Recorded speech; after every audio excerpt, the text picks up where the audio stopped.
वर्धा जिल्ह्याला मुसळधार पावसानं झोडपलं। नदी नाल्यांना पूर आल्यानं अनेक महामार्ग बंद, तर पुराच्या पाण्यात अडकले 150हून अधिक नागरिक।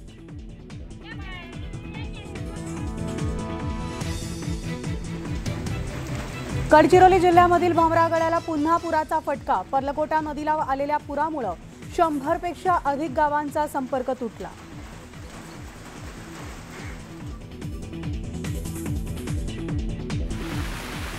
येत्या 48 तासात राज्यात अतिमुसळधार पाऊस कोसळणार, हवामान खात्याचा अंदाज।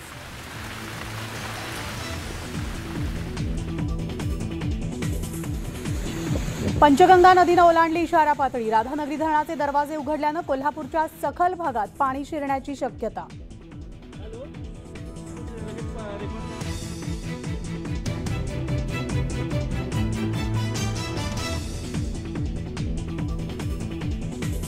मुख्यमंत्री एकनाथ शिंदे अखेर नंदनवन बंगल्यावरचा मुक्काम हलवून आज वर्षावर राहायला जाणार।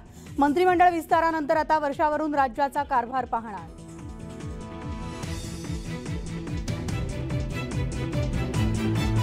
प्रस्थापितांनी डिवचल्यास भविष्यात राजकीय पक्ष काढू, संभाजीराजे छत्रपतींकडून राजकीय पक्ष काढण्याचे स्पष्ट संकेत।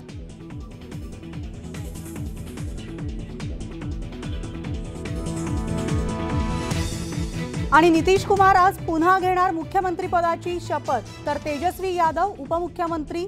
सत्ता स्थापनेसाठी बिहारमध्येही महाराष्ट्राचाच फॉर्म्युला।